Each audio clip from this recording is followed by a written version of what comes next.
The more I understand about relationships, the more against them I am.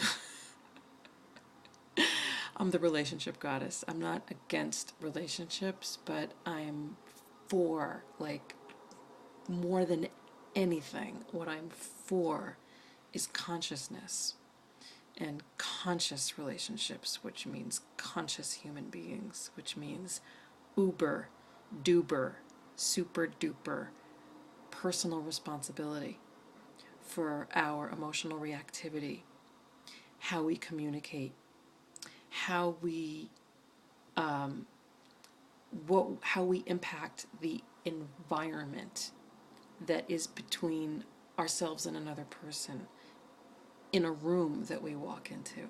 You know, I've been using this analogy for a long time with my clients, and it's just so perfect.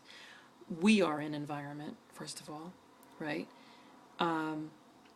So like each person is an environment. So are you stinking? Are you polluted? Are you contaminated? Are you clean?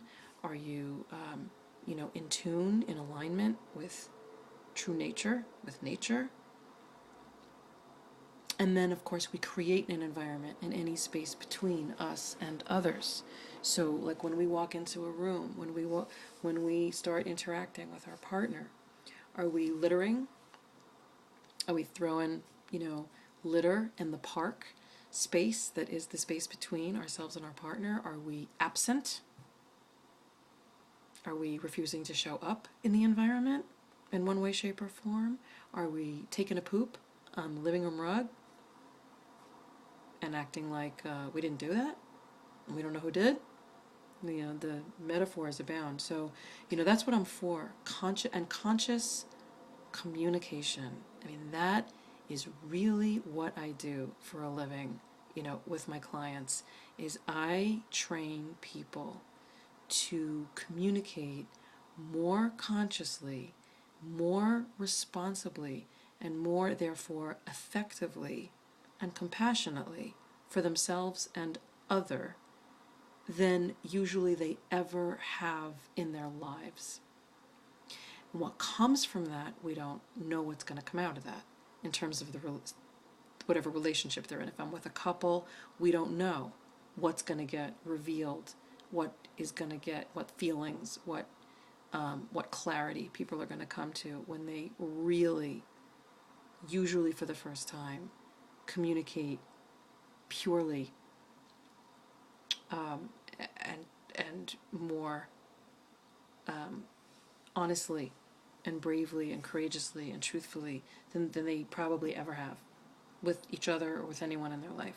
We don't know what the end result is going to be, but that's what I do. I train people to do that.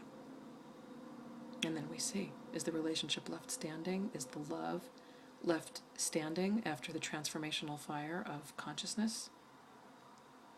Is the marriage left standing?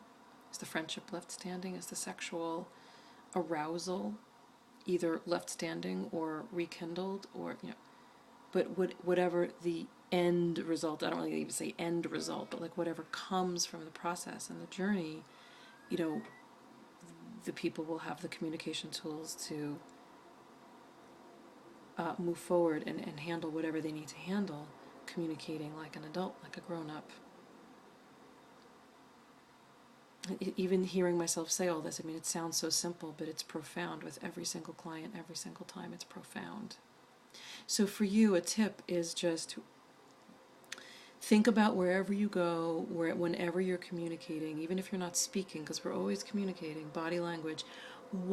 Just like would you throw a piece of litter out your car window? Do you recycle? Do you reuse? Do you litter? Think about, how am I impacting the environment of the space between me and this person, of the room, of this household, of this kitchen, of this relationship, of this interaction? Am I a safe environment? Did I just walk into the room and spray negativity? Oh, de negativity. Oh, people should feel like they're walking on eggshells around me because I'm clearly edgy and I'm not hiding, I can't hide it. How am I impacting the environment? And learn how to get it green. Get it green and keep it green.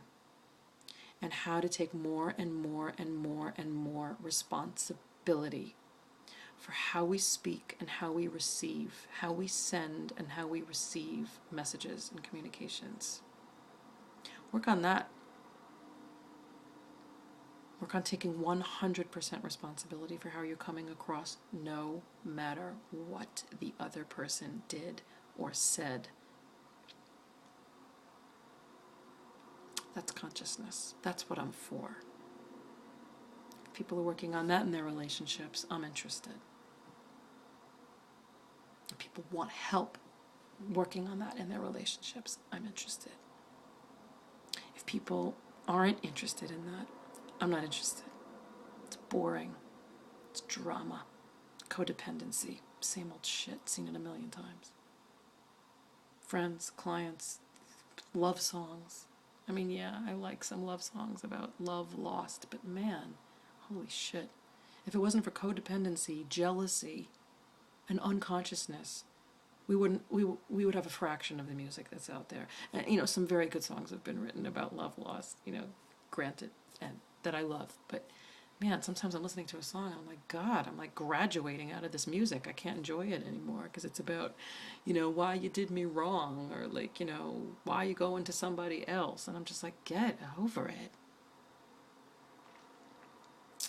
Thanks for listening.